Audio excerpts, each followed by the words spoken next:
This is Down to the Wire 513. Everybody else can shut up. It is time. Ooh, Flyman Rain. Back in the building, man. Yo, we in the building, we back.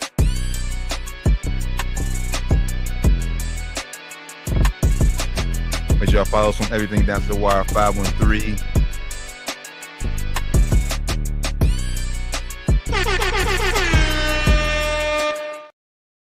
Yo, Down to the Wire 513, episode 412. The Terran Bland, Flyman Ran, back in the motherfucking building.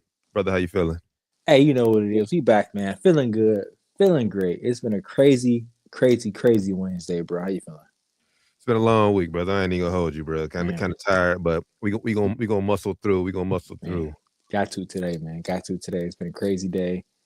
Crazy last like 24 hours in the NBA, man. Feels like. Man, shit, crazy. Yeah, definitely 24 hours for sure. But shit, crazy week. As all the trades that have gone down. There have been since February 1st, there have been a total of 13 total trades. And we're not done. This NBA trade deadline is tomorrow, 3:00 p.m. Eastern time. Man, we're not done yet, man. So the big kickoff was Trey Young. That happened a couple weeks ago, but shit's going crazy, like T said, since the first of the month. Guess we get right into it, man. Yeah. Okay, we'll start with the trade that went down February 1st a little bit later. We want to get the big. Let's get the biggest one out. Let's get the big ones out the way. Big fish out of the way first. It was two big ones. Two huge ones. One came out of nowhere. Let's go start with that one. Since we was talking about that, first off air. The huge one is James Harden has a new home now, man. He is going back. He is leaving his current home of LA. Never saw this coming. Man, James leaving LA, bro. What? And he is transitioning east to Cleveland. Coming to our state, our home state of Ohio. Up north there in Cleveland, Cavaliers have made a trade, man. Darius Garland, a second-round pick for the Beard, James Harden. Thoughts on the trade, man? When out of nowhere, I mean, obviously we knew Harden was requesting the trade. Was that he was looking to get out, and you could tell like over the past week, just everything going on with the Clippers, it was kind of funky. Yeah, like it was one game like he was out. Like I think Clippers was like playing in Phoenix, and he was at Arizona State game or something. It's like it was just like some weird shit going on, right? Yeah, it wasn't giving good vibes if you were a Clippers fan. But yeah, the deal went down yesterday.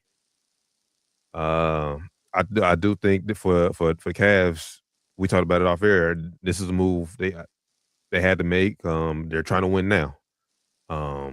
They're probably putting all their eggs in the basket with this one to try to win a championship either this year or next year. As they see the window is wide open with the East being so wide open. So I'm not knocking them for going all in. But if I'm the Clippers, bro, if I was a Clippers fan, I'm not. We're Lakers fans on this. I'm like, bro, what are we doing? Right. And obviously, we know Clippers. They started the season off rough. They're bottom of the basement. But if it was not for James Harden most of the year, and then Kawhi Leonard at the month of January, who they drug us up, and we're in a position to at least make the play. Playing, yeah, at least in the playing picture. And then hell, I mean, and the way they were playing, they were one of the hottest teams in basketball. I'm not saying they would have made a championship run, but they could have at least made a second round or so. I mean, yeah, at least made a first round competitive. You know, if they see OKC, it's probably over. But still, you know, who knows? But I'm just confused, like why the Clippers wanted to give up on this season so soon. And if you're Kawhi, bro, it's like I don't know. Like if I'm Kawhi, like I'm kind of confused. I'm kind of confused on this trade too. But I like it. I think the Cavs definitely won this trade for sure. Yeah, I think you said in group chat, man. It's just the Clippers being the poverty franchise, bro. Like this is just they're the Cleveland Browns of football, of basketball, pretty much. Kind of, sort of, man. It really made no sense when I first saw it. When I first heard the rumor, I'm like, first it came out. Shams tweeted, you know, that James and Clippers are working on contract negotiations for extension. I saw that, but at the same time, I saw a tweet from a different source saying that James requested a trade. So I'm like, hold up, what's going on here? Are they going working through contract negotiations, or they requested a trade? And then that's what hit me. Okay, so I know what happened here. So James asked for a new deal. Right. Clippers said no. He said, okay, fuck it, trade me. That's what happened here. I didn't know. Well, I knew I kind of forgot the detail about his contract next year wasn't even fully guaranteed. So, if you would have read the contract, prior to the season, you would have saw the breadcrumbs, there that he would probably try to hold them hostage at some point, either this season or an off season, try to hold them hostage and say, hey, I need to either guarantee some money for next year. I think he signed for, I think it's like $40 million next year, but only $13 million guaranteed or something like that, something crazy. I think he wanted to get that fully guaranteed, or either find a way to get some, in a better situation, or to get, possibly both, a better situation and a money guarantee for next year for himself. So I don't blame him for, I guess being a businessman, I guess when it comes to this. It does kind of look bad on him now, being his 15 like 4 years or 14 and 5 years, something like that.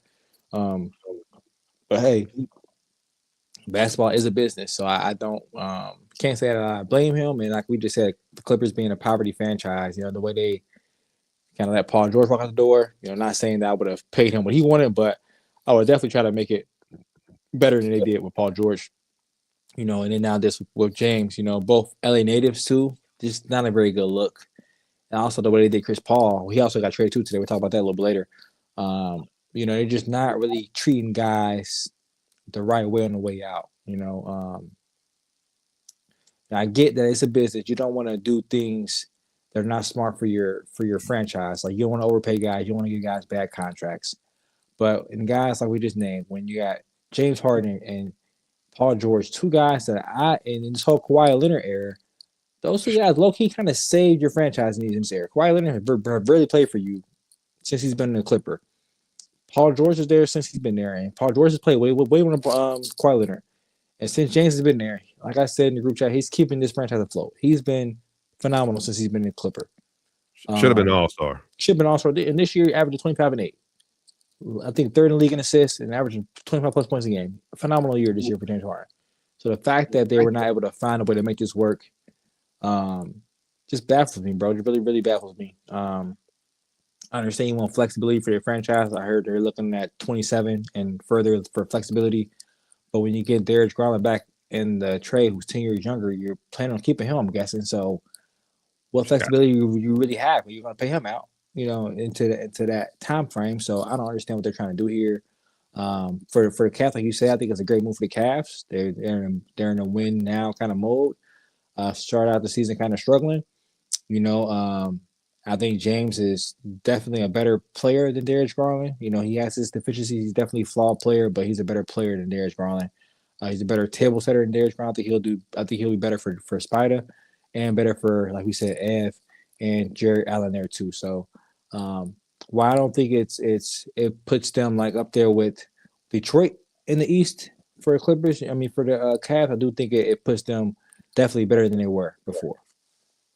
Yeah, and I was just quickly pulled up because Hart made a statement yesterday too. He gave it to Ramona Shelburne. Saw that. Why broke news about why he it made sense. What he said made sense. The part about teams, the part about him winning a championship. I don't know that. I kind of call that bullshit. But but hey. But to sum it up, like I said, basically he felt like he didn't want to hold the Clippers, like I said, hostage, like I said, with his whole future, and like I said the money situation, because obviously he wants a new contract basically. Mm-hmm.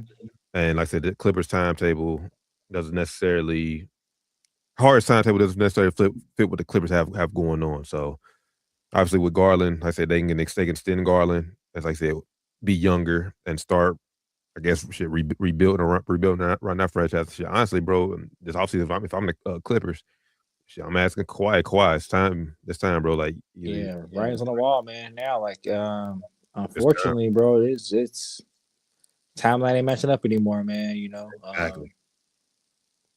And it's probably the same thing for Big Zuwap. Ex-Laker, man. I'm a huge fan of Zuwap, so But yeah, Ivanka, how do we pronounce your first name? My bad if I got it wrong. It might be time for you to get up out of here too, man. We want to help y'all. We want to help y'all, so we don't want y'all to be here. We rebuild. We want y'all to be in a situation y'all can try to in y'all careers on a winning situation. You know what I'm saying? Especially for Kawhi, being the kind of player he is. We want to have you Healthy. healthy and want to have you happy too, though. So you want to stay here and be happy, but just know we rebuilding, bro. So just don't be, coming to us when we go on 15 and whatever. Don't come to us looking at us crazy. We told you this is a rebuilding stage for us right now. Yeah, I mean, and shit, the Cavs, bro. Like I said, I applaud the Cavs. Like I said, they're going all in right now. Not only with this James Harden move, but they've been active, bro. Yeah, they've been very active, man. Very active. And word on the streets is they were rumors that, Darius and Donovan Mitchell didn't like playing together. I think it was kind of look at it, I think it was kind of obvious.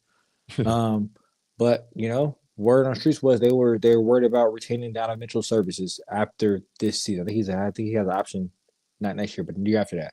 So they were worried about him, not want to re-up. So they were trying to make moves to kind of appease him. We talked about off air a little bit. Maybe James ain't the best fit for Donovan, but I think they're pretty cool. I think both of them are signed to Adidas. Are signed to Adidas shoe deal. Both our signature shoes with Adidas. I think they're pretty close. I think they're pretty cool. I think off the court. And I think James, I think he's at the stage of his career now. He wants to take a back seat. I think he wanted that. I think if you look at his moves in the past, like 3 teams he's been with, look at Brooklyn, look at Philly, and look at Clippers, bro. All three of those teams, he was not supposed to be the main guy. Clearly, he's supposed to be second or third guy in Brooklyn behind KD and Kyrie, second guy for sure behind Joel Embiid in Philly, and second, third guy behind Paul George, or second you want to put him behind Kawhi here in LA. So I think he's been looking for a second kind of fiddle guy, but every time everywhere he goes, he's playing with these guys to get hurt, and he has to be the top guy. Which still to his credit, he's playing great when he's the top guy, but when it gets playoffs times, of course he doesn't always show up when it matters. He's flawed. Every player has flaws. But I think he's been trying to find a place where he can go and be kind of like maybe 1A or 1B kind of guy. Like, be that 1B. Now I always have to be the prime guy every night. My only thing for the Cavs is, and this is more so playoff time and when basketball I said really matters. Obviously, and no mistaking it. Like I said, the Cavs is Donovan Mitchell's team like that. So we're not saying James Harden's coming in and taking over. Like you said, he wants to be the number two guy. Just a matter, like I said, when games do get tight, obviously, Donovan Mitchell likes the ball in his hands. But offensively, I think it's going to be best served for the ball being in Harden's hands because he can do more and create more options for it. So was Donovan Mitchell willing to take that back seat to James Harden like that in crunch time pretty much? A good point. I think they'll kind of have to fill that out. Kind of figure out maybe whoever has it going. Maybe that night kind of has it in their hands. Because James has made some very clutch plays. And in playoffs and in the games where James ain't got to go out to kill. He won't mind definitely taking a back seat. I remember the game in Philly where he hit that clutch shot. I think it was at home against Boston in the corner. The clutch 3 he hit. Game. I think it was game 5 or game 6. Yeah, game 5 or game 6. It's catch and shoot. So it was out the catch. So maybe he can. We seen James perform well off the ball before as well. Mm-hmm. Not as much as Spider, but I think he can maybe welcome that a little more too. Maybe he welcome being off ball a little more. We'll see.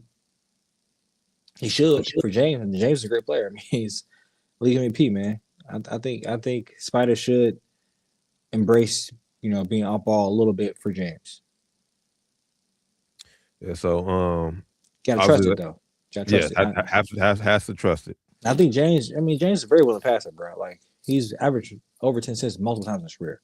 Like James is the best setter, man, in the league. Now, of course, he was. But I'm doing it a little bit different in Houston, where he's dribble pass. But I think he's a very willing passer. But if I'm willing, I'm willing to bet. We can look at the numbers over the next month and a half. bulk of his assists, I will guarantee, will be going to Mobley and Jared Allen. Probably. So I think obviously with that, I think their offensive production will be going up, and obviously Mitchell scoring will be coming down a little bit. But he should be safe. Like I said, well rested enough for the playoffs too. So we want to be looked at as doing too much offensively.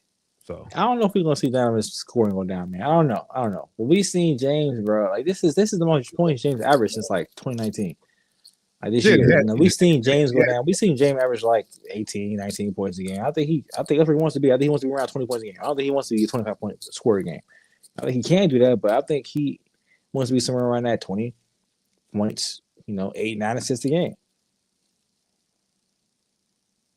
So we'll see. Like I said, we'll see how this works. I'm with you. At least right now, like I said, Detroit is head above shoulders in the East. Obviously, playoffs is a different beast. So we'll see if Detroit can keep up this same intensity in the playoffs. But as of right now, I do put the Cavs right there in that mesh with Knicks and Boston right there as far as jockeying for that second best team in the East.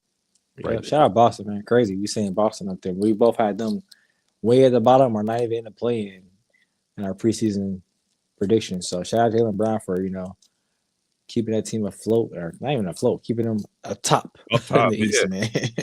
They made some big trades too. We'll talk about them a little bit later too, but yeah. Yeah, real quick, just want to finish up the Cavs. Like I said, so February 1st, I seen it and I just honestly forgot about it. But Cavs made a move. They got rid of they traded DeAndre Hunter to Sacramento for Dennis Schroeder, Keon Ellis, and Emmanuel Miller. It was three team trade. Yeah, I saw that. That's funny. The day before that, I was on tour talking to Mills about. I think we talked to myself. I told you about this last week. Talk about the trade, possibly the Lakers for DeAndre Hunter, but thankfully, it didn't happen. Luckily, thankfully, he went to Sacramento. So the Cavs added Schroeder, Keon Ellis, and Miller. Obviously, they added James Harden yesterday, and then they also got rid of Lonzo. Man, our guy. Got rid of Lonzo Ball, who got waived as well in part today. So Lonzo's not a free agent. Hearing rumors that Charlotte's interested. Reuniting the Ball brothers. That'd be interesting. That would be entertaining. That'd be dope, man. That'd be dope as fuck. Be entertaining. Ball to ball. Yeah, hey, that'd be dope as hell, bro. This shit. Hey, Jello, we know you rapping right now, but hey, come on back to the league, man. Put you in G League for a little bit. Put you on a 2-way, or put you on a 10-day. So James Harden was the first huge blockbuster trade. Then the second blockbuster trade that happened earlier this afternoon. Man, Anthony Davis got moved to the Washington Wizards in a crazy 8-man trade. The Washington Wizards acquire Anthony Davis, D'Angelo Russell, Jaden Hardy, and Dante Exum.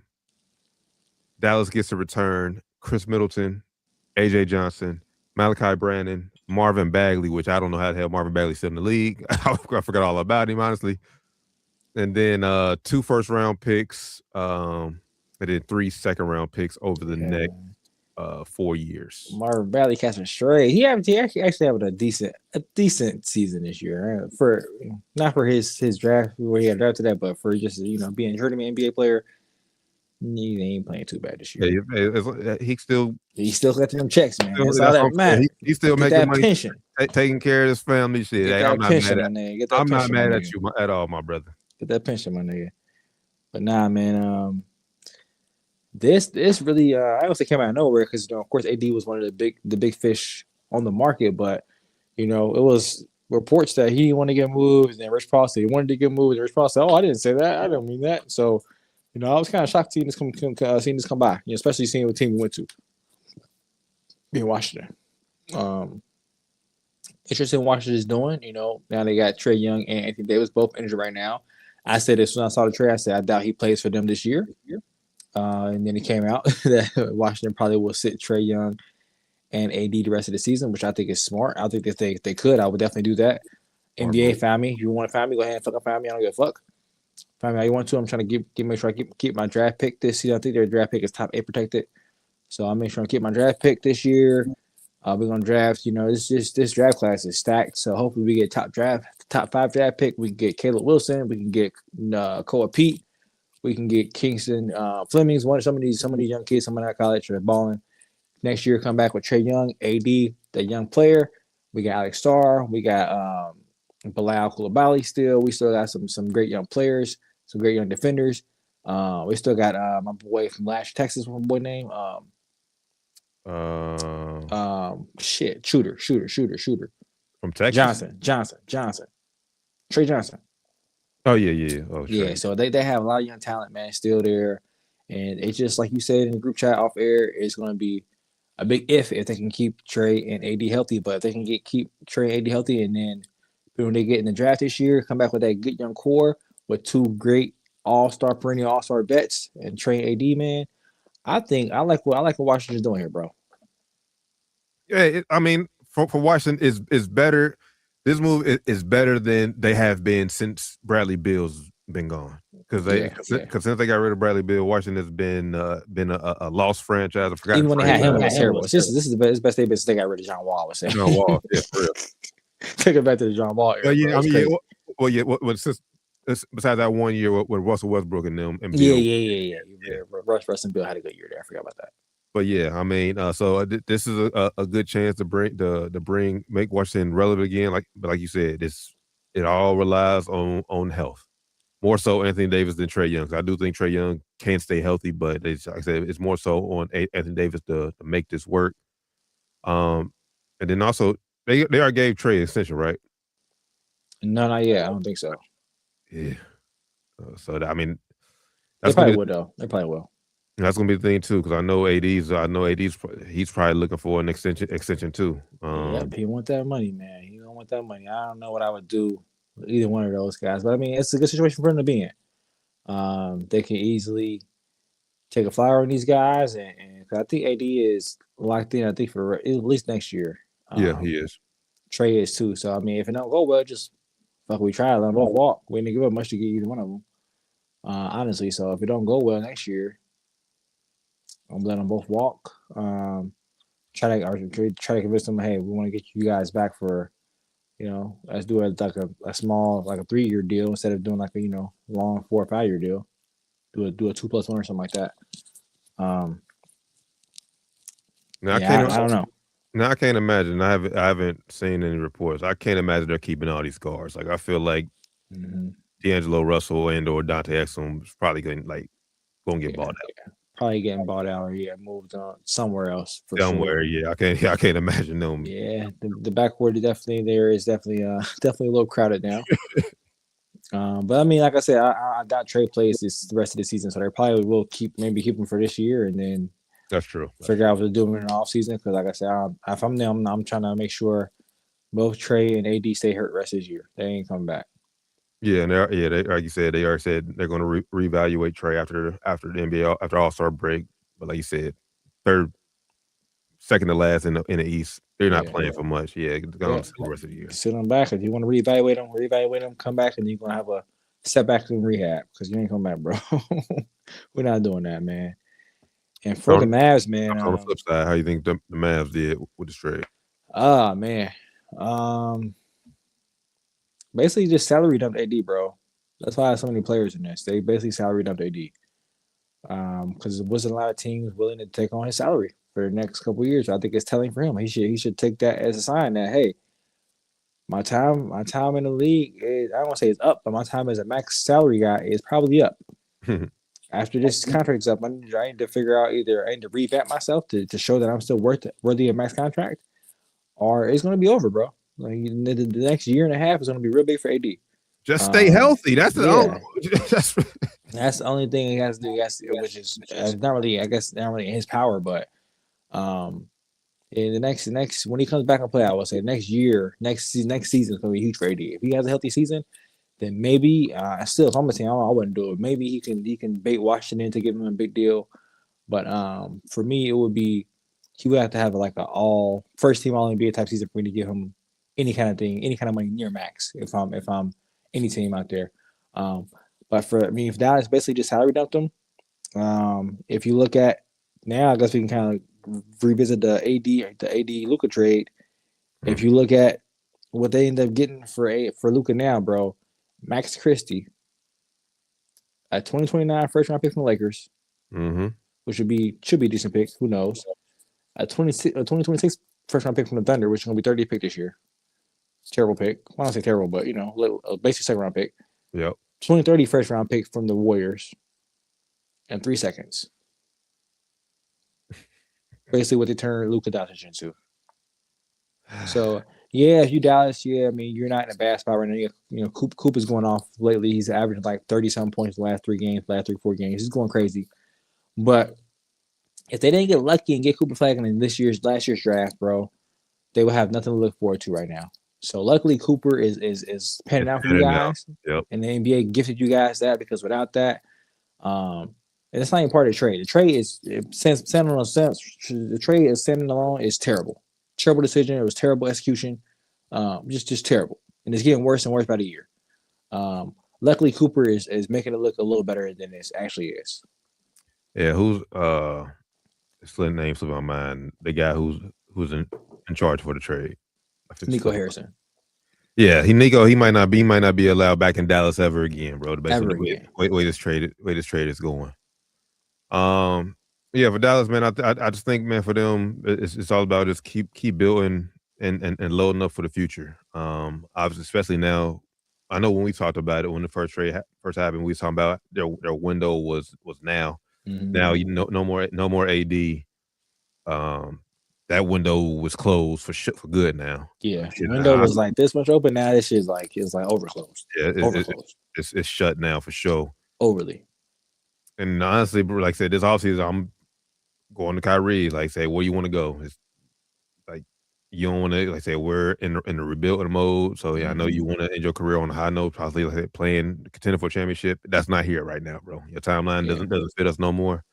So it's time to move on from Kyrie and like I said, start building around Cooper Flag and these young guys in Dallas. Clay too, man. Sucks for Clay, bro. He went there to contend with Luka, and within a year and a half, shit, flipped upside his head, man. Flipped upside down.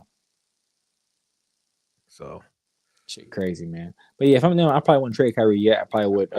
I want to see what Kyrie like with Coop. I'll keep him for at least half the year. By next deadline for sure. I'm looking to get Kyrie. I'm looking to get his value up a little bit. By next deadline, I'm coming to him and say, "Hey, we want to try to get you. We want to try to get you in the mood somewhere in a better spot for yourself." I mean, yeah. I mean, cause shit. I mean, he hasn't played basketball in easily a year now. It'll be a year soon. I heard he's working out though. He's working out still in Dallas. I heard he's shocked about the deal. He's just processing it. But his agent said his stepmom said he's still committed to Dallas right now. He's still committed. He's just processing things, but he's working out still. He's still committed to Dallas. So right now things looking good, But like I said, I think next year or this summer even maybe if depends on how things go. But I think his value is probably a little bit slow right now. They're probably talk to him and say, hey, we'll see what we can do for you. But right now, try to get your value up, get you back on the court, get you looking good, and then we'll get you looking healthy, and then we'll canvas the league and see where we can get you at, get you happy. That's the main thing, getting back on the court and show that he's still Kyrie and still play at elite point guard level and help a championship team. So yeah, I mean, I like some of the players they got back in this deal. Though. I do like what's his name, Eddie Johnson. I like him a lot, bro. I don't watch a lot of Washington games, but when I do watch him, when he gets in the game, I like him a lot. He's he's a point guard. He's tall, shifty, athletic, fast. I like him a lot. So I do like that piece in there. Where'd he come from? I don't even remember. He got drafted. I think he's a rookie this year. It's second year. Okay, but I think he's a rookie or second year player. I don't know where he came from, but I like him a lot. He played college ball. He played at. Nah, he must have had to come out of G League. I couldn't tell you. Where he went to school at, but yeah, you watched him play. He jumped on the screen a little bit. I like him a lot.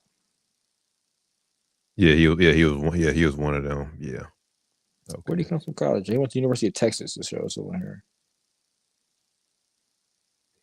Say he went to Texas. Oh no, he committed to Texas. Then he decommitted. He decommitted from Texas. Yeah, he went on. He played in NBL. Yeah. Okay. He's nice though. He's nice. So yeah, 80 to the Wizards. Let's see what else. Let's see what else trades that went down. Oh, this probably the third biggest trade. Jaren Jackson Jr. Oh, I forgot about that one. Shit. Yeah. Happened yesterday, man. Yeah. Kind of out of nowhere too. Out of nowhere for real. Jaren Jackson Triple Jr. J. To the Utah Jazz. Honestly, so let me break down the whole trade detail before we give our analysis on it. So, just 2-team trade. Memphis, Utah gets Jackson Jr., John Conchar. Conchar. I say it. I can't pronounce it. Jock Landale and Vincent Williams Jr. And then Memphis gets back Walter Clayton Jr., first round pick this past season. Kyle Anderson, Taylor Hendricks, George Niang, 2027 first round, two 2027 first round picks, and the 2031 first round pick. I just like this move from Utah, bro. You compare Jackson with obviously Markkanen and Keontae George, bro. It's better. Utah's gonna be better. It's gonna be better than they have been in recent years. I could say by next year they should be contending for like a play-in spot next year. It should be easily. It should be easily. Now I'm not a huge fan of Triple J. He doesn't rebound the ball enough for me to be a 4. Fair. But if you pairing them, or I don't say pairing them, you put them in this lineup where you going. Apparently they're depending on keeping on Kessler too. So you plan on keeping him with Kessler at the 5, Kessler rebounded, JJ Triple J at the 4, Laurie at the 3. Yep. You put Ace Bailey at the 2, and then go Keontae George. Oh my God, bro! Hey, that's the lineup. That's the lineup that can compete with the length of Wemby right there. Actually, that's the lineup that Wemby can be like, all right, now I got niggas just long everywhere. It's that long niggas everywhere. So I think that's what they're trying to do. They're trying to get a lineup that can compete with the length like Wemby. They can, make it tough for Jokic in the world. And with this lineup, they're going to do just that.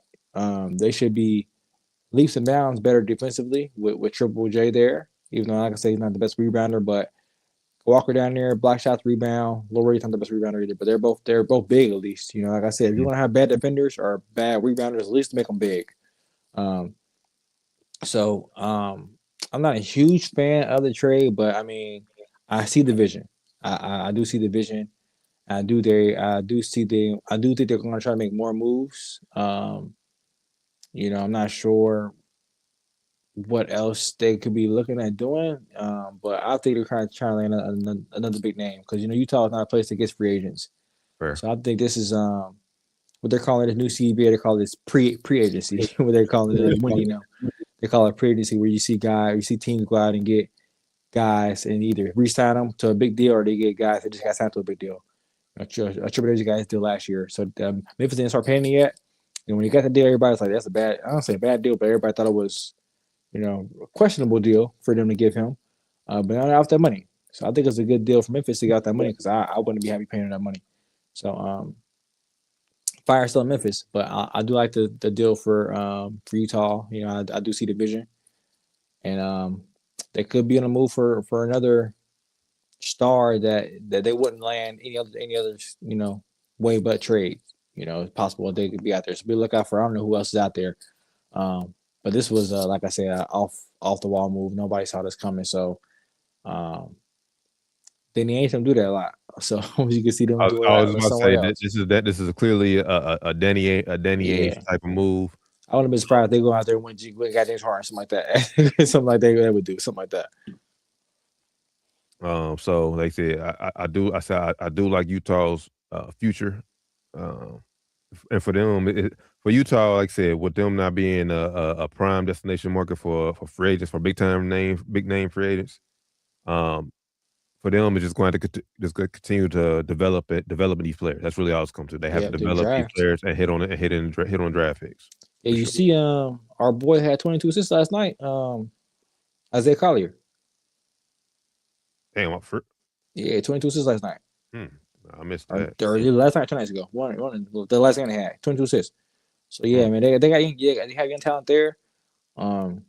With this pick, man, with this trade, they're gonna be They should be a lot better defensively. So that's I think that's going to be their main thing. They need to get better at defensively because offensively, man, they have talent, bro. Laurie and Conte George, Ace Bailey, Triple J can shoot the ball too now. Walker Kessler ain't a scrub.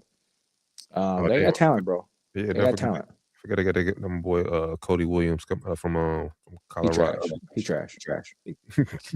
Yeah, you got to develop. You develop him. I said I keep developing. So no, he trash, bro. I see enough. He did have a good game the other night, though. I'll give him that. He had a good game the other night, but he's a bad pick. Trust me, bro. He would not be in the league past 2030. Oh, so you're saying he might be one of them college kids going back? Yeah, going back to school. Amari Bailey ass. Amari Bailey, man. Hey, bro, come on, bro. What are we doing, bro?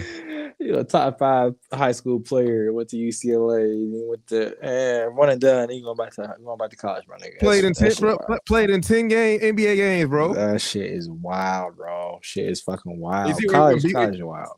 You see BYU? Like, come on, bro. Was that real, bro? I thought it was fake. Tell me that's fake. That's school. I mean, that's where he. I think that's parody count. Oh, okay. I said the same thing. I said to Ash. She said that's not a real count. So you sure it's not a real count?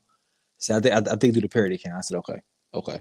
So I said get the fuck out of here, bro. Get the fuck out of here.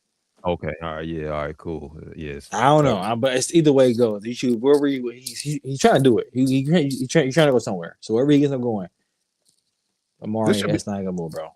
Yeah. Honestly, bro. And this, if you didn't see, this should be a open and shut case, bro. You played in the NBA, bro. It should be open and shut case, bro. I don't. You know the mistakes of your actions, bro. Like it tells you in the contract. Once you sign, you commit to the draft, bro. You can't go back, bro. That's a whole other discussion for another. We're gonna talk about that because that's a whole. Yeah, this whole. We gotta get into that. Because it's a whole podcast right there, bro. That's a whole pod. Yeah, facts.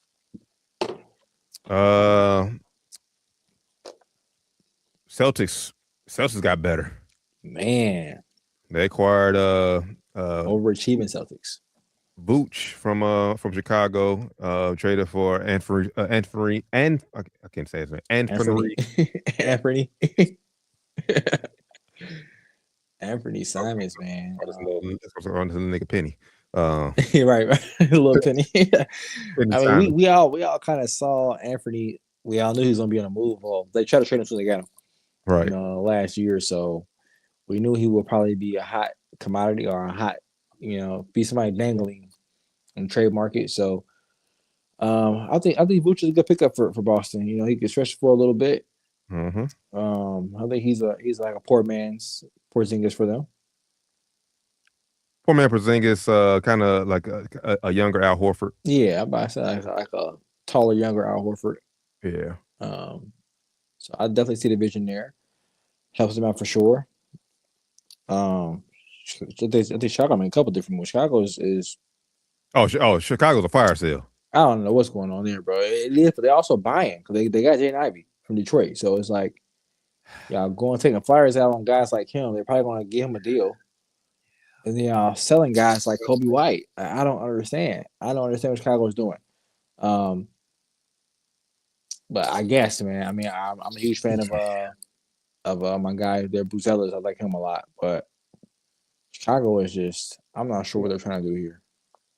Chicago doesn't know what they're trying to do here. They biggest thing, their main focus this year was retiring Derrick Rose's jersey. Now they got that out the way. Now they don't know what the hell they do. Back to being incompetent, right? Is back to just fumbling shit, bro. Like they did those 3 years they had, or I don't know, 3 years, however years they had. They had Zach LaVine, DeRozan, Zoe. Like, bro, what are y'all doing? Y'all are just fumbling these assets. Y'all should have traded Vooch 3-4 years ago, bro. That's great. I seen a post. Obviously, it had those four: LaVine, DeRozan, Zoe, and Vooch on it, and they didn't get not one first round pick for any of them, bro. And it's crazy, bro. Because at the time when in the first year they had all four of them, it wasn't going that well. If they would have traded like, I don't want to say DeRozan or LaVine, because both those had bigger contracts, but definitely Zoe and Vooch had there were hot commodities in the league around the league. They would have easily got 2-3 picks for either one of those guys. Mm-hmm. They want to do it. Held on to him for too long, man. That's what I'm talking about. Where teams do asset mismanagement. Chicago is a prime example. Asset mismanagement. Same thing Dallas did with Luka. Asset mismanagement. So, well, speaking of Chicago, like you said, you mentioned earlier they acquired. This is a 3-team trade. Chicago, they acquired Jaden Ivey, Mike Conley. Detroit gets Kevin Huerter and Dario Saric, and the 21st round pick, 2026 first round pick. And then Minnesota's got for Detroit. And then Minnesota got a cash consideration. So I think that's a good move for Detroit. And they need some shooting, and Kevin Huerter definitely brings some shooting. I think Mike Conley got bought out already. They're gonna buy him out. I think. I'm about to say, yeah, Conley's gonna get bought out for sure. Yeah, so definitely could be somebody for a contender to grab. I heard Minnesota wants some back. I'm not sure what he would do up there. Maybe getting a court up there, but I guess he'd be the locker room guy for some team. I don't know what if he's had anything left in the tank as far as like playing meaningful basketball on a contender team, but. If I'm Conley, I'll sign Houston for the cheap. Like I said, they ain't gonna need. I'll do that. I'll do that for sure. I can see that. That'd be a good move for Houston. And honestly, first when I thought this move, I thought, and we don't know. Like I said, we don't know. But when Minnesota made this move, I was like, okay, maybe they're starting to clear up room, maybe for a Giannis move, but I don't know. We'll see. Want Giannis, they're better. I heard, and when things the word on the street is they're between like 3 teams: them, Golden State, Miami. For Giannis so that's what we ain't talked. We talked. I can't forget we talked about it on air off air, but we mentioned it. We said it. If Golden State's making a move, Draymond is the person I'm trading, and I know he's been talking about. He alluded that they told him that if we get Giannis, you're getting moved, bro. You're in the deal. Yeah, like you're in the offer. So you're out there right now. You're in the offer. If they call us back and say accept it, you're gone, bro. And he basically said it last night in this press conference. He said, I'm not mad at it. It's business. If I get traded, I've been 13 and a half years. It is what it is. We had a good ride. And I heard his wife was there at the press conference. So she never there no time. So I'm hearing that it's serious. He's definitely in the deal. Like if they say yes to that deal, he's gone. Let's see what else. I'm trying to. It says it's a lot of trades. Jared McCain. Yes. OKC got better. OKC got better and much needed shooting because they had limited shooting, much needed shooting, and they got better, but basically nothing. They traded some draft picks for them. Yeah, shit. OKC has like a bank full of draft picks. They probably call Philly. What y'all want? Yeah, they have the most draft picks that we've ever probably seen. So for them, it's like this is nothing for us, man. Jared McCain wasn't even playing that much in Philly this year. He was in the G League.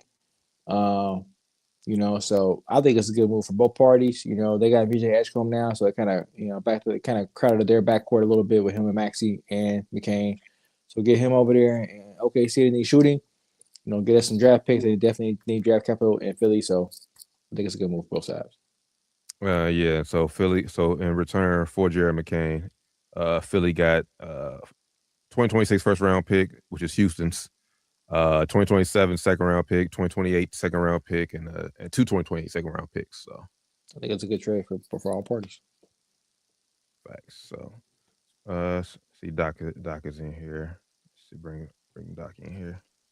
What's going on, bro? Brother, what's good? What's going on, brother? Y'all know what time it is. He was walking away with a dub, so I had to. Hey, I was a little amped up. A little amped up. How y'all brothers feeling tonight? Hey, feeling good, feeling great, brother. Good, brother. How you? Probably still cold out there. Hey, I got a huge little jacket. Then I left my coat in the car. This felt like the longest walk to the car I ever had. It's freezing out there biting. It's out here biting. But But it was. it feel better But after a win, though. Yeah, I'm about to say walking in the worth cold it. only feel good after a win. Worth it for the dub. Worth it for the dub. It's when you lose, we all done had to walk to that bus when it's freezing outside. Man, worst walk ever.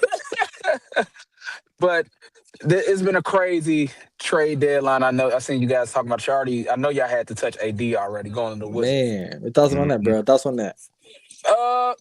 I hope it turns out right. I would like to see AD kind of revitalize. I mean, he ain't really had no down, but it's like something about his career just feel like a little stagnant. So I'm hoping him and Trey Young can revitalize the Wizards, and that would be a good like Cinderella ending story. Not maybe not a championship, but at least competitive in the playoffs, so we can remember AD the right way. Right. It just feels like since his Luka trade, it's like it's been down for AD. Yeah, and he was playing really well. He was playing well with the Lakers. You know what I'm saying? And it's just, but it's just kind of give a feel like this trade should be bigger than what it feel like it is. You know what I'm saying? Yeah. Remember when he first went to the Lakers? It was a huge deal. It was the biggest deal, man. It was the biggest deal. Now he just and it's still a big deal, but it ain't like him going to the Lakers. Yeah, it's crazy how time changes everything, man. Time changes everything. What was that, about 6 years ago now? Yeah, about it's about 7. It was 2020, right? It was 2020. About 6-7 years ago. Yeah, so I think it's exciting that they're bringing somebody in for Trey Young, and Trey Young's not really ever had another guy like that can be that can be the number one guy. I don't know if he can be your best player on your team anymore, but like he has the ability to be your best player on certain nights and win the games. It's facts. Trey never had that for sure. So they should be. I don't know if they're. I wouldn't say they're championship, but at least they should be able to compete in the make it out the first round of playoffs. Especially in the East, man. Yeah, like I was telling T, bro, they're gonna probably sit AD and Trey the rest of the year. So they're gonna be shitty the rest of the year. They're gonna get a good draft pick. Get a good draft pick. They're gonna have that top 5, top 8 draft pick. AD, Trey, come back on a good young core they got already. They should be straight. Yeah, definitely should be straight. If healthy. As long as AD's healthy. And Trey. Yeah, that's a big if though. Big if. It's a really big. Tweeted, it's a trade. That's a small trade though. Tyus Jones to the Hornets. Small trade. Hey, shout out to Tyus Jones. Yeah, shout out Tyus Jones. That's my boy. Shout out Tyus Jones. Shout out to Dookies, man. Shout out to Duke. Yeah, so I mean, it's an exciting trade deadline.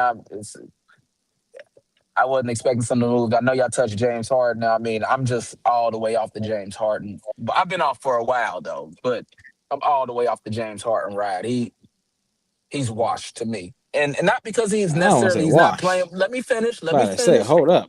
Not saying because he necessarily ain't playing, but it's like he's the problem, bro. Like wherever he go, it just don't work. So like he can still play. I'm not saying washed in that regard, but like average 25 and 8. So I mean, I ain't saying washed in that regard. Washed probably wasn't the right word. It was like it's just why don't it ever work? It ain't gonna work. You said in the group chat. You said in the group chat. I think he's a locker room cancer, as you put it. Yes, that is the word I used. Okay. And like he ain't the person that's gonna, he ain't Draymond punching nobody in the face, but he always won out. Yeah, like when the money ain't right. I think that's all it is. I think he all about his money. When the money don't go his way, then I'm mentally checked out. I don't want to be here no more. Yeah, he wants to make sure the bag is secured before he steps on the court, which is I ain't mad at that. I ain't mad at that at all. I definitely commend him for that because some players will go out there and just like fuck it, I'll play, and then they get fucked over. So I ain't mad at him for being like, hey, you know what, y'all ain't trying to pay me. I ain't trying to make sure I'm compensated fairly, guaranteed next year. Get me out of here, man. And to be fair for him, I mean, obviously, because this will probably be his last big contract he gets. Mm-hmm. And shit, I'm playing well, so let me capitalize on me being an all-star last year. I should have been an all-star this year. Yeah, I'm capitalizing. Just like I said, I think he's been chasing, trying to be his number 2 guy for the last 4 years. But everywhere he goes, niggas get hurt, so he got to be number 1 guy. And he delivers in regular season. He out there. He plays. He's available regular season. playoff time, he might, come up short sometimes, but nigga be available in the regular season. He be playing. So I don't blame him, man. Pay me. You gotta win. Steve Ballmer. You gotta win regular season games to get to the playoffs. Yeah, Steve, y'all got money. Pay me, bro. You don't pay me, get me out of here, bro. I mean, but like bad look. This bad look though. Bad look. What is he on the? What is he on the last year of his? What are he on the last year of his contract? He has a player option next year, but the money is funny. It's a very unique contract for next year. It's like $13 million guaranteed, but the Clippers had an option to make it like $40 million guaranteed. I think he went to them and asked them like, "Yo, can we make this? Look at my numbers. I'm playing good. Can we go ahead and make that guaranteed 40?" And they said no. He said, "All right, fuck it, trade me." I would have said no too. They're not. Don't blame him. I mean, can you blame him though, bro? Like I'm out here. Kawhi's been out almost all since I've been here. He's been out almost all time. I'm balling out. I'm keeping us afloat. I'm averaging 25 and 8 this year. Last year All-Star. Y'all pay him $40 million. Yeah, he not available. Yeah, he get $40 million. He get a jet. He get the under table contract with the aspiration company. He get all this shit. Oh, I thought we forgot about that. You got bro. I can't get $40 million, my nigga. Like, goddamn. But shit. You did remind me. Although they said after All-Star break, they said something could be coming. So maybe Harden's like, "Hey, Kawhi about to get suspended. Get me out, trade me." Hey, they said that for real? Yeah. What would have been new? Oh, you're playing without Kawhi Leonard. Yeah, it's been happening since I've been in LA, bro. I've been playing with. That's what I'm saying. Shit. That's what I'm saying. Go ahead. Now I was gonna say that's a double whammy. You ain't paying me, and then I gotta play without this nigga again. Yeah, get me out of here. Is Kawhi Leonard a Hall of Famer? Yeah. Yeah, basketball Hall of Fame. Yeah, because basketball Hall of Fame week. True. Feel like anybody in that bitch. True. NFL Hall of Fame? Hell nah. He said he playing Robert Kraft. He ain't getting that bitch. He not getting that bitch, bro. NFL Hall of Fame, bro. They skip as fuck. Hey, they play favors. Hey, they skip as fuck. And they got long memories, bro. They skip as fuck, bro. They skip as fuck. I feel bad for Tom. It's coming, Tom. You prepared now, bro. Yeah, Tom ain't getting in first ballot. Bro. Get prepared now, bro. I don't want to even answer the phone, bro. They call. I ain't nope. Decline. So, send the nigga the voicemail, bro. Leave me a voicemail. Text me. Tell me I got punished, bro. Don't call me for that bullshit. Well, speaking of Hall of Famers, and speaking of the Clippers, they did get rid of their Hall of Fame point guard who they sent home earlier this year. They ain't just get rid of it. They sent his ass to a whole other country. They sent my nigga to Toronto, bro. That's some shit, man. Hey, that's what I'm saying. I don't blame James, bro. Clippers are fucked up, bro. Look at the history. They fucked over Blake Griffin. They fucked over Chris Paul now fucking twice. Man. I'm cool on Clippers, bro. They fucked over PG last year. I'm cool. Shout out Chris Paul, man. Traded to the Raptors. Yep. Then they say he's not gonna report, so he's gonna get waived. Well, he just that's just he just don't want to be in Canada then, because I'm about to say they're fourth in the East, so I mean they're going to the playoffs, but that's just him don't want to be away from his son, obviously. I mean, he said he wanted to be in the NBA no matter what, so I'm not sure if it's a team decision like, hey, we want to trade you, we want to cut you and let you pick who you want to go at, or I don't know how that worked out, but he said he wanted to be in the NBA. Unless he got a team that's wanting to pick him up, why would you not go play for him?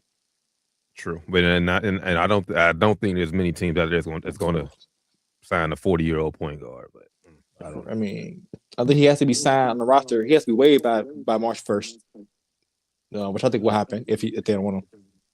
I'm not sure when he has to sign by, but he has to wait by March 1st to be eligible for a playoff roster. So we talking about Chris Paul, right? Yeah, Chris Paul. Yeah, I even if he doesn't go to the playoffs, I would like to just see him get to play his last. This is it. Yeah, he's earned the right to even if he's not like a starter or anything like that. I'm not saying anything, but like he's earned the right to come on and play his 2 minutes to wave off the crowd. You know what I'm saying? I think he's earned that. I agree, bro. Clippers skip. I don't know where he can end up. I mean, I think the NBA, it would be a disservice. I think, or just not right. I shouldn't say disservice because nobody has to do anything for him, but he's done enough within the NBA where somebody should pick him up, even if it's not a winning team, where he just like, he ends on the NBA roster. So who's the okay? So I'm confused. I was with the Hornets being back. Who's the team drafting him? Is it the Pelicans or is it the Hornets? I think it's the Hornets. Well, but because it would have been the New Orleans Hornets. Who got the hit? Who? I think whoever got that franchise history. I think when they moved to when they moved to, when they got the Pelicans, I think they gave the Hornets their history back. So I think it would be New Orleans still, or no, I think it would be Charlotte. I think whoever drafted him. Neither one of them teams ain't playing for much, so shit. They sign Chris Paul. Just like it ain't got to be a star player or nothing like that, but let him. He need to get 2-3 minutes where you get to walk the crowd and the crowd get to cheer him on, and then he do his thing. I think he earned that. I mean, it's the best he gonna get. He ain't no champion. You feel me? Yeah. Yeah, but shit, I'm him. I mean, get the most money I can. Why? And I can do my farewell shit, man. Gonna play up in Toronto. Playoff. You could a playoff check too. Yeah, it'd be Charlotte. It'd be Charlotte too. I think Charlotte would be dope, especially Charlotte is having a good kind of run right now. But I think they said Charlotte possesses the official team history of the Hornets, so he got drafted technically by Charlotte. That's where he's from. He's from North Carolina, right? Yeah. He went to Wake Forest. That'd be dope. Yeah, that's not that. For sure. I agree with that. That'd be dope. That'd be dope. Not sure if they how they make it work, but I think they should make that work. Like you said, he deserves it. At least that. Yeah, at least that. And we've been documented Chris Paul haters. So for us to say it, if we're saying he deserves something, that means he deserves it. I don't fuck with Chris Paul at all. But yeah. So if Rand's saying he deserves that, like I said, he deserves it. At least be on the roster. Like, goddamn. Like I said, he ain't gotta be playing hella minutes. He ain't gotta be the starter. He ain't gotta be, none of that shit. At least be on the NBA roster so the fans can see him out there, and put, Chris Paul, the last 5 seconds, get him in the game or whatever, you know what I'm saying? Something like that. Something like that. He definitely deserves it. He deserves that, Yeah, I see the Kyle Lowry shit in Toronto where he's up there as Lowry. They got him in the game, fourth quarter and shit. They put him, yeah. It's just feel good story, man. That's what the fans want. Fans deserve that shit. Fans down there love it down there at the home state. They love down there. They love it. So speaking of the Hornets, they made a few moves today. Obviously they acquired Kobe White from Chicago. They got Kobe White and Mike Conley from Chicago. From Chicago. And Chicago gets back Colin Sexton and Ousmane Dieng. That was a weird one for me, man. I didn't get that. I like Colin with that group down there in Charlotte. I guess they didn't want to keep him. I guess they want to keep pay Kobe and keep Kobe, but Charlotte makes some weird moves, bro. Very weird. But I do like this addition though. I mean, go along with Kneppel and them. They're only one game from the play-in, so I think the play-in should be their ceiling this year. Like I said, yeah, for sure. Week that East is so. Yeah, I mean, I definitely like Kobe better than Colin, but kind of the same. I don't want to say same player, but kind of bring the same thing. Kobe's more offensively minded, but Colin is that dog defensively, man. I like Colin a lot, bro. I like Colin Sexton a lot. I feel like they need more offense. I feel like they got enough offense down there. Oh yeah, they definitely need a little bit more defense for sure. Yeah, so I like Colin better than anybody. Like I said, if they plan on keeping Kobe, they plan on keeping Colin. I guess that makes sense. I guess. I think that's all. That's majority of the trades through the first week. Like I said, NBA trade deadline is tomorrow, 3 p.m. We will see if Giannis gets moved. Will Draymond be a part? Will Draymond's time in Golden State be up? Man, if Giannis going to Golden State, Draymond out of there, bro. I mean, going to Golden State, man. Like I said, though, ain't many places out there where Giannis fits basketball wise. If you ask me, like if you watch Giannis play, he's on ball four. If he don't screen well. He don't roll when he screens. He don't play off ball good. So he needs to dominate the ball. Like what team out there they talking about he can go to where he can be dominate the ball and actually work? Like, hey bro, Lakers, man. No, I don't want Giannis on Lakers. No, I don't. I'm cool. Nope, I'm cool. No, like him, Luka do not mix at all. Better go to Miami. Minnesota, don't mix at all. Like him and don't mix at all, bro, at all. Yeah, Miami would be a great fit for him. Miami or Golden State, honestly, in my opinion, best two teams for him. Like Steph play off ball great. Giannis could be the Draymond, and Draymond can be gone. Or Yeah. Miami, where they had no on ball player already, but Miami can ball out. So, But yeah, I don't like I don't know. Giannis is a very clunky player to fit on just a lot of rosters. Like New York, it don't fit. I think it's why New York's off of him. It won't fit New York. Him and Brunson don't really work together, if you ask me. It's just not a lot of teams where he fits the offense. Like he definitely helps defensively no matter where you put him at. But offensively, like, do you want to take the ball out of your best player's hands to put it in Giannis' hands? Like Giannis is a great player, don't get me wrong. But do you want to take the ball out of Shay's hand? Like when I was talking about my homie Tins, he said, "Okay, so you should go get him." Like, bro, no, like it doesn't fit. Like Giannis needs the ball in his hands. Like I'm taking the ball out of Shay's hand to get his ball in Giannis. I'm doing it. I'm sorry, I'm not doing it. I think I agree with y'all. I think the best fit for him is Golden State, and then Golden State just in general is dedicated to winning. They've been down, lately because of some bad, but their organization is generally dedicated to winning. So Steph won't be there. It'll be his team in another 2-3 years. Yeah, and even then, going there, yeah, it will look good. But to be realistic, bro, I don't see them winning, even getting to the finals. Steph and Giannis, it's not enough. So, but times it's tough, boy. Yeah, it's slim pickings out here, bro. You need a roster full of like at least 8 to 10 deep, bro. You gotta be deep in today's NBA to be any good, honestly, bro. I think I know this kind of. I think where Golden State went wrong because I just said they just put too much like love into Draymond Green. If they broke ways with him sooner, even though I like him, I think they would have been in a better position right now. Yep, I agree, man. They made the wrong decision by picking him over Clay. Yeah, and over Jordan Poole. Yep, that too. I can't knock. I'm not going to call them a bad organization for making that move, though. I mean, I get it, but it just sometimes you make a bad gamble. In hindsight, yeah, looking back, love coffee, love it too much. That and the miss in the 2020 draft. Yes, that was a bad miss. Bad miss. Is that the one with Wiseman? Yep. Yeah. Wiseman was supposed to be cold too. Now he turned it. I don't even know if he ever played a minute. He did for them, but it just didn't turn out good. But honestly, bro, I'm like, that was a bad miss. But with Steve Kerr's history, I'm not going to say if they picked the right player, he would have made it work. I think Steve Kerr is just not a good coach for young players. I'll put that out there. I've said it multiple times. Overrated, if you ask me. Overrated as coach. Doesn't develop young talent at all. I think it's fair. I mean, I get your point, but I think it's just some young talent that is going to be good regardless of the coach. Like I think Ant would have fit in. That. Ant would have got off. He wouldn't have played him. He would have been just like Kaminga, bro. Yeah, Kaminga. He would have held him back, bro. He would have held him back.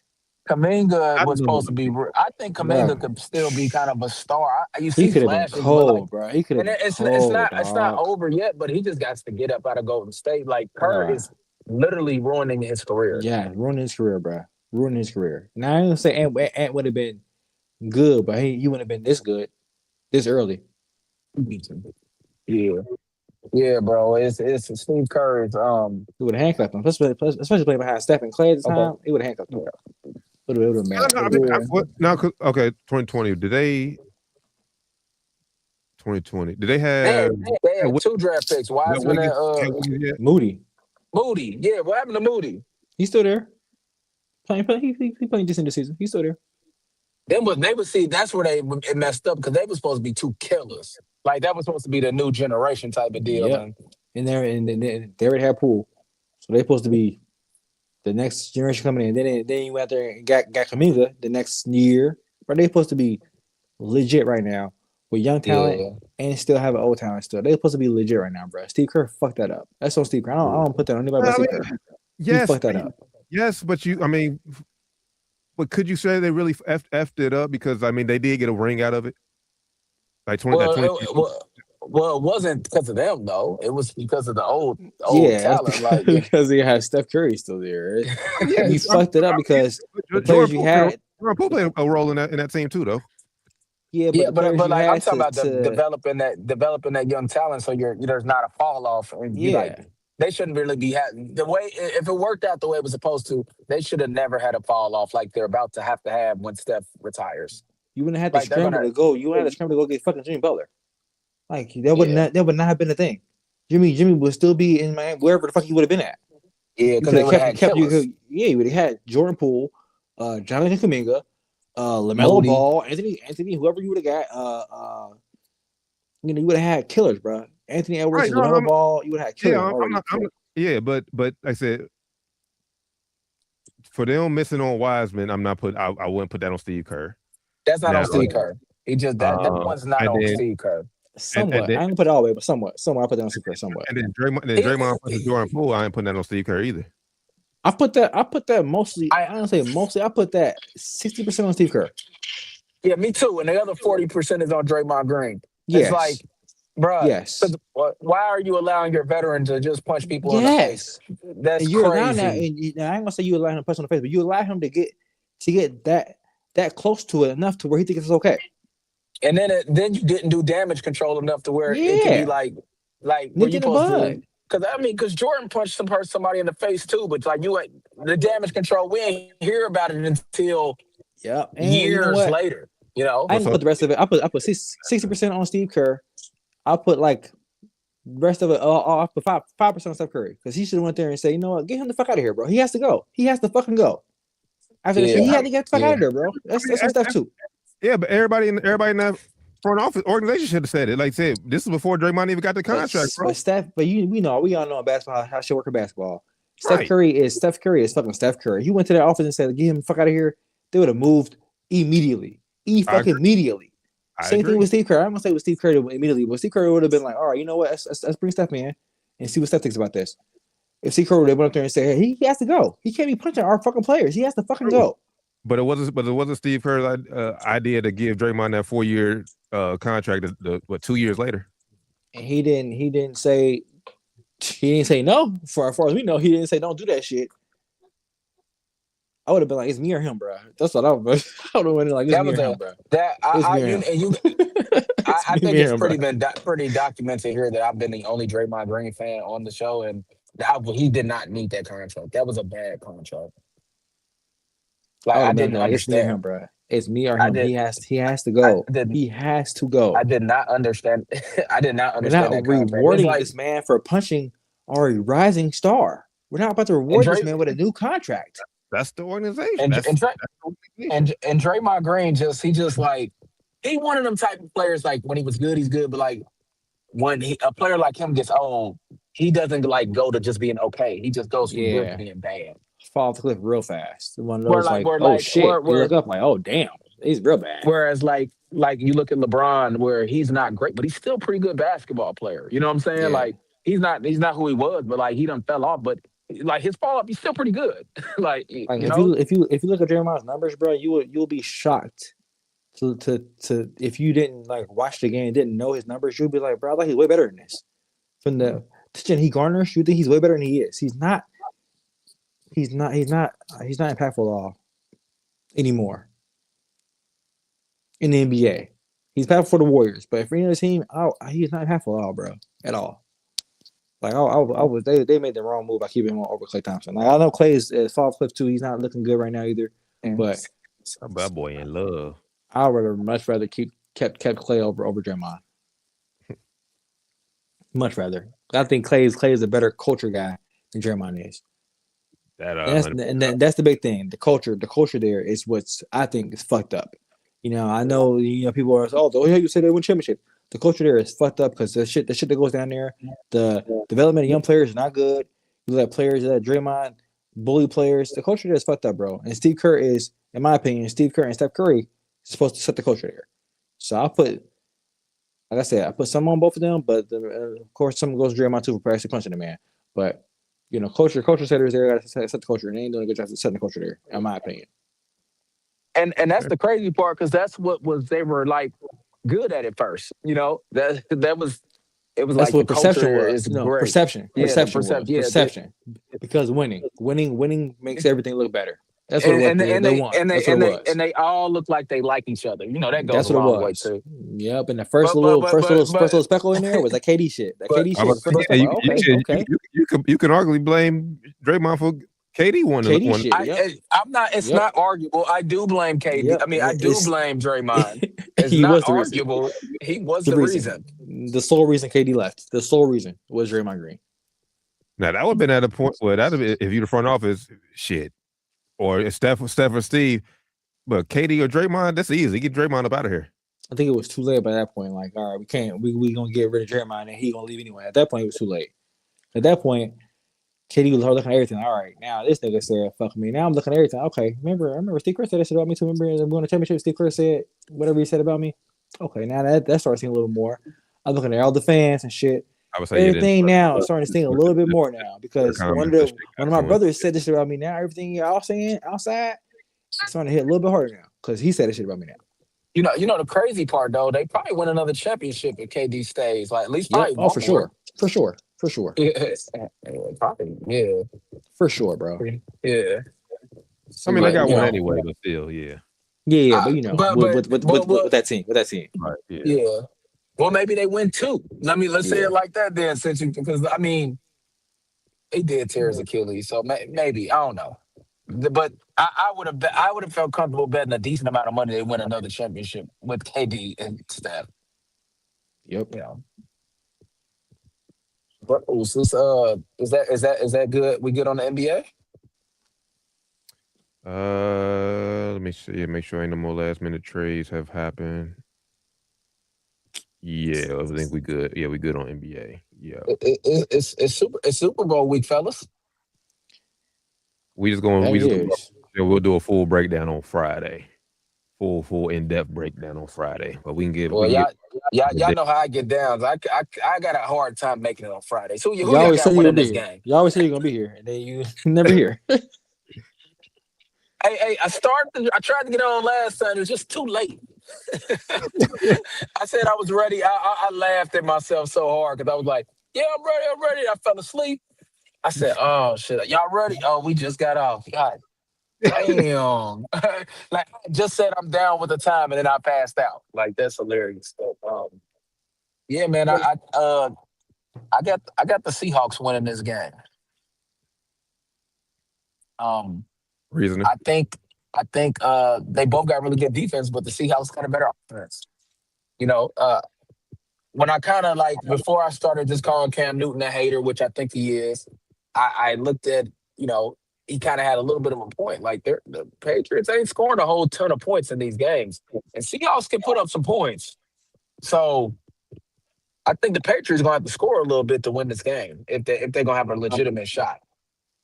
Now, to be fair, So you know, there's the counterpoint. The Patriots road to the Super Bowl. They have played the number 7 defense, the number 3 defense, and the number 1 defense. yeah, that's a good point too. They've been playing top 10 defenses in this whole playoffs. That's So true too. It's hard to score. I'm with you. I'm with you. Makes tough. And then now they have to play another. I'm pretty sure Seahawks say- top 10 defense too. I say it's probably number 4 or 5 or some shit. But But now I the actually agree with that. Seahawks can score though, man. So like, I think even if it's 21, can the Patriots score 21 points? Patriots can score too. They just got to keep. Their main thing is in the playoffs they've been having trouble keeping taking care of the ball. Not to Because Drake Drake May. May. To you, Drake May. Well, he was a fumble machine that one game. Was that last Yeah. game? Yeah. Ooh, wee. Yeah, so that's gonna be the thing, man. One thing about this, it shouldn't be bad weather. Yeah, so you ain't got to worry about the weather. Yeah, that's one thing. They've been playing in bad weather too. Patriots been playing in bad weather this whole round too. But yeah, I actually agree with that. I'm going Seahawks in this one too, man. We're gonna get deep in on Friday, but I'm going Seahawks. I think, like you said, I think they got a better defense, and I just think they. I believe Sam Darnold, man. Sam Darnold's been that nigga for 2 years now. You know, remember I said it like a couple weeks ago, even though I was picking other teams. But you know, you ever got a feeling sometimes where it's like this just might be their season. Yeah, They kind of got that. Yeah, it's the Pope, man. That's God's team, Catholic team. You know what I'm saying? It's like so it kind of got that feel where it's like, you know, this might be their year. I'm with you. I'm with y'all. I'm going Seahawks. I think they get back from 10 years ago when they should have won, when they should have beat the Patriots the first time. So I think this will be Seattle's get back. Hopefully, I haven't seen anything, but hopefully, like they have like Marshawn Lynch there, Richard Sherman there, some of Seahawks from that team there. Just been doing all stuff this year. Hey, they say they asked Tom Brady like, who you want to win? He said, I don't got a dog in the fight. I don't mess with y'all boys like that. I don't mess with y'all boys like that. I seen that shit. They say you're trying to be mindful of Kubiak. That's what they said. I say, yeah, right. He being petty, man. He ain't slick. He's not slick. I'm not petty. I'm petty. Yeah, he's being ultra petty. Yeah, I don't have a dog in the fight. Like, what you mean? Yeah, you should. Your dog should always be Patriots. What you mean? Stop it! And you already said your former teammate is coaching too. Yeah, bro. like you Mr. Patriot. Everybody you beef with there is gone. Well, not everybody, but the main guy's gone. You beef with Bill gone. Shit. Well, you chose Bill Belichick over me. I'm cool. Bill gone too now, so it should be back. Everybody should be happy now. Hey, some wounds don't heal so fast. True that. Tom said it should have been wound. He said his one should have been healed when he won the Super Bowl. It's like he should have healed as soon as he won the Super Bowl.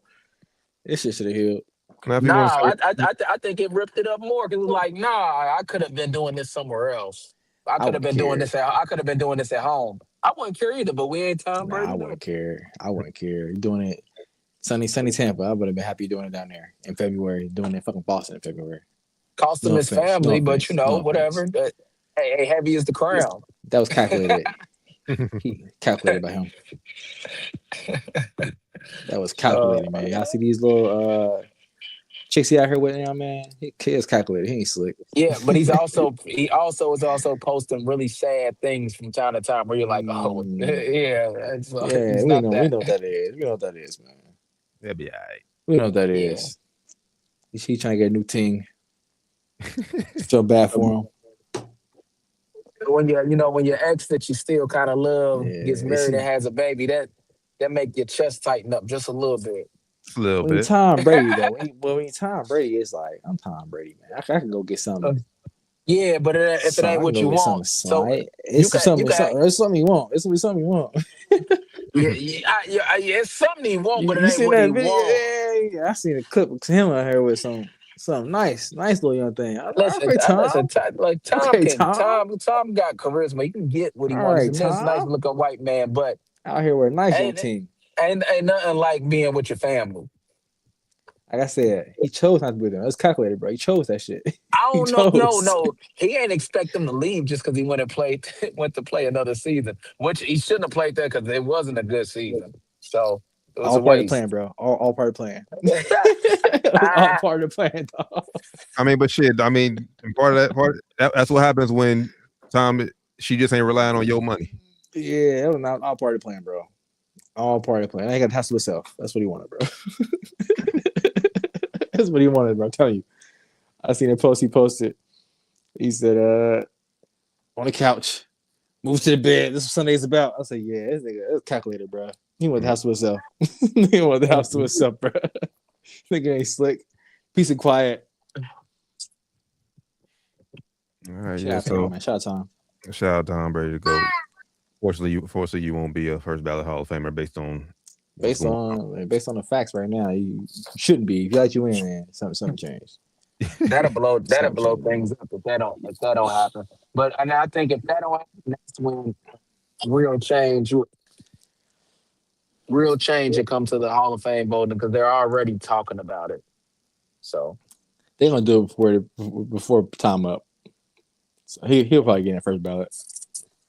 Oh yeah, they seen that blowback. They seen that blowback. Thinking, oh yeah, we're gonna have to change some things because that's not. This is that shit gonna be changed by next year. Watch. Oh, they already know it'll be a terrible look for him because if Tom Brady doesn't not get in first ballot, then nobody should get in first ballot. End of story. It's already like that though. For Belichick, it's always should have been like that. I agree. All right, yeah. So Friday we'll go in depth Real quick. I know we talked about it in group chat. The fight, Oh yeah, Shakur. Oh Versus, man, he that's just score. man. I mean, and he didn't run. He stood toe to toe. I think the only thing, and I'm not knocking him, so when I say it, this ain't a knock, but he just can't be the A side of things because he ain't got the what the media's calling it the killer instinct. At that point, you just try to put him to bed. But it was a brilliant boxing thing. I'm excited to watch his next fight, to whoever he fights.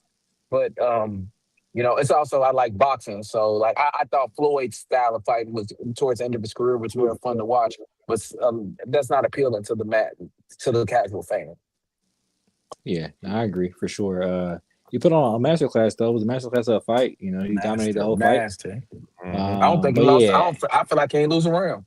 I know yeah, they took yeah. one. They gave T.O. one round, but I don't think he lost that. In my Nah, opinion, I wouldn't have gave him that round either. nah, I agree. But I don't think he, like you said, I don't think he got the power to be like a true like superstar in What? boxing. You know what I'm saying? What? He ain't got the You power. you you know what he said, Rand? He was like, "Well, he said this. He talked too much because when Yeah, he did an interview and he went like, well, he I always felt do that this shit. power. I felt this power. It wasn't worth the risk."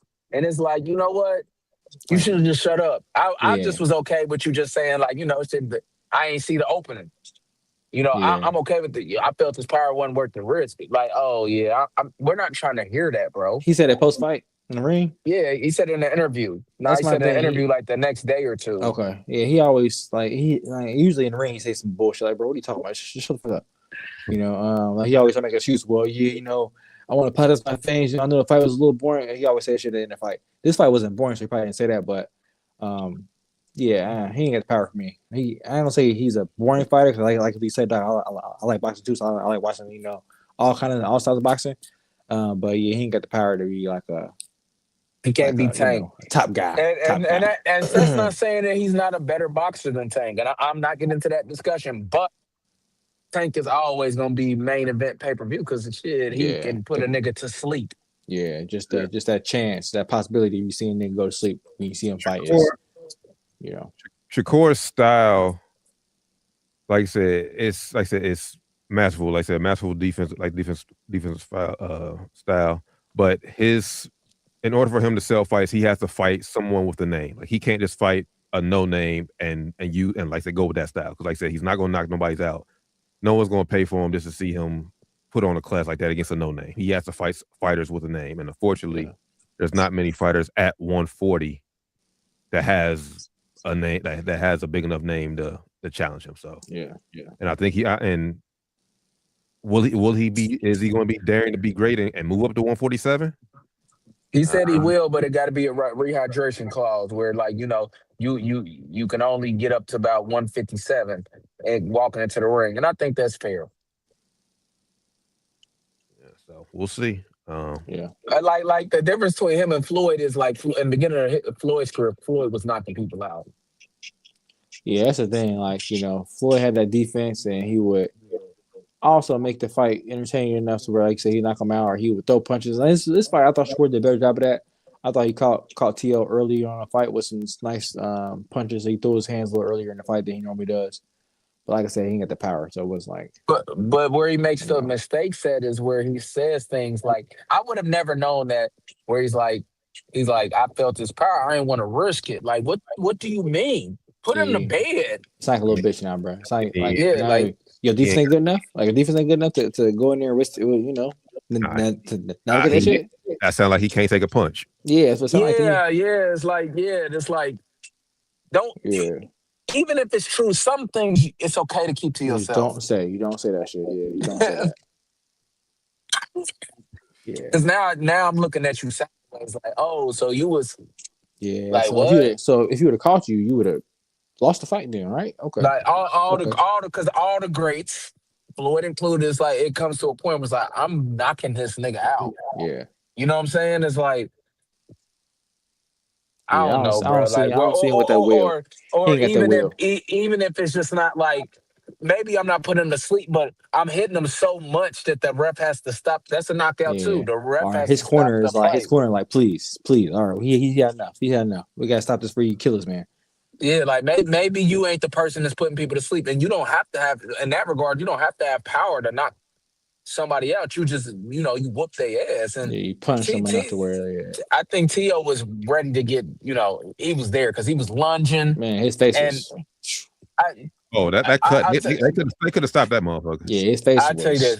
that he whooped him, but I'll tell you, T.O. don't want to fight nobody like Tank. Tank would sleep T.O. Yeah, Like Tank it fuck would him up. Tank would sleep Yeah. T.O. for sure.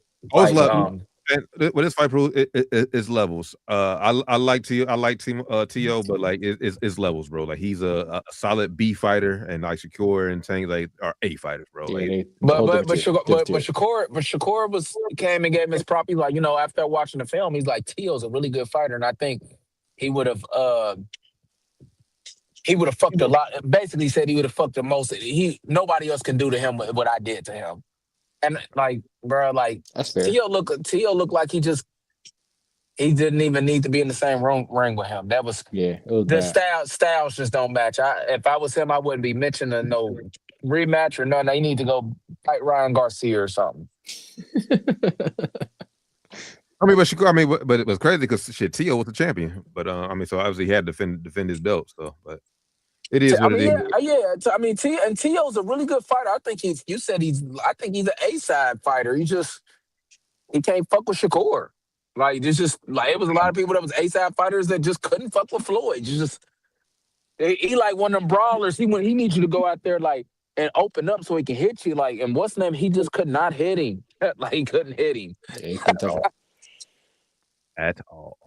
At all. It was a beauty to watch. I mean, but like I can understand how the casual fan is like, yeah, this is like end him, because it was a couple times where I was like, oh, come on, throw that other one, like throw that Yeah, heavy get him. punch, and he's like He ain't got now it. and like before it just was like maybe it wasn't there, but when he said what he said after the fact, it's like, oh, it probably was there. You just a sucker. That's why he needs to just shut up. So You know what I'm saying? And it's okay. It's okay to be quiet sometimes. Facts. Yeah, it's okay. It's okay to be quiet sometimes. So Shout out to Shakur though. That was a brilliant fight. I loved watching it. It was that was a class. I mean, you can't teach a better boxing class than that. He roughed it. And he stood there toe to toe. Because I was expecting a snoozer. But that T.O. couldn't even hit him to make Shakur getting his his run mode or whatever you want to call it. You know what I'm saying? Like he couldn't even put him in on the defensive. and you could tell he was trying. He just said laying that one shot though. So Made that boy apologize for slavery. That shit was funny. Like, what are you talking about, bro? What are you talking made about? that boy apologize for being racist. I said, what are we? I'm brothers and sisters.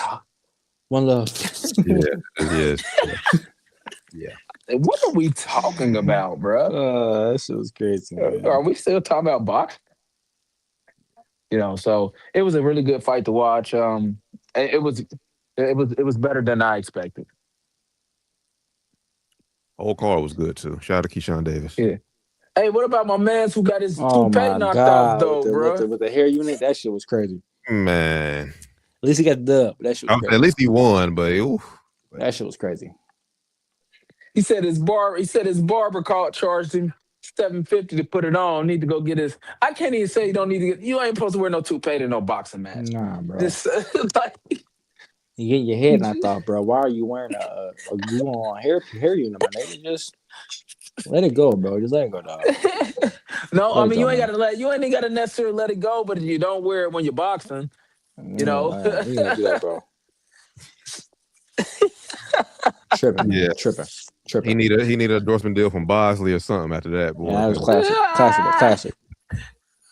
He gonna remember that the rest of his life. That is hilarious. Classic. That is hilarious. So, classic. Yep. I think that's all we got for tonight's show. Like I said, Friday we'll do an in-depth breakdown of Super Bowl 60. we'll talk about the All-Star reserves and this bullshit of All-Star game that's going to take place because this shit is. Hey, This I'm is so what I, confusing. Friday.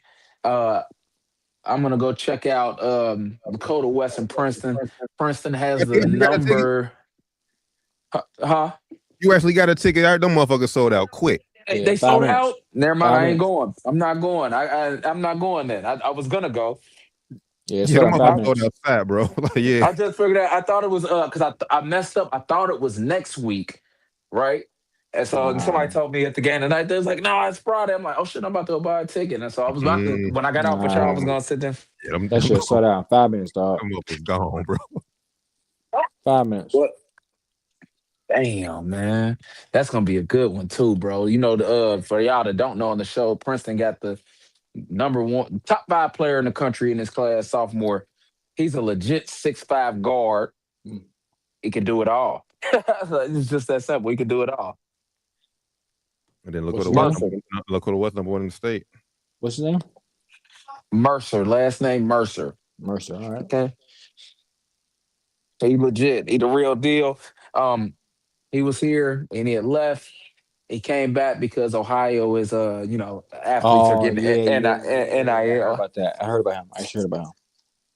And as funny as this kept is some two lawmakers, Republicans, had just introduced some legislation where they're trying to ban NIL from high school sports, but I did see that. I can get deeper into that. Why that's we just got to get with the times, bro. NIL is here. It's Yeah, not come on. going nowhere, and it hurt. It would hurt the state because players would just leave I'm Ohio. about to say gonna make players leave. I Gonna would. look I out would of tell my here. son that if we could, Yep, be gone. if my son like that, and he could be getting paid in high school, high 50s into 100. We out of here. Yeah, we getting paid. We out of here. So it would We hurt. It getting would have hurt. paid. What they basically was saying is the recruiting and it's going to take away from the amateur and the sports. And I'm like, well, not really. It's like, yeah, some of the best schools don't get the top players, but it's always Well, been that way anyways. yeah. Yeah, the only difference is that if you ask me, it really evens out the playing field because the GCL Catholic school has been paying kids in other ways, and Mm-hmm. now they can level it out. Because look, yeah, we ain't gotta pay you at Hughes, but Canes can pay you, or Right. something like that. So it really, I won't say certain people. I was gonna say a certain demographic. Certain people aren't happy about it because they're not always gonna get first dibs anymore.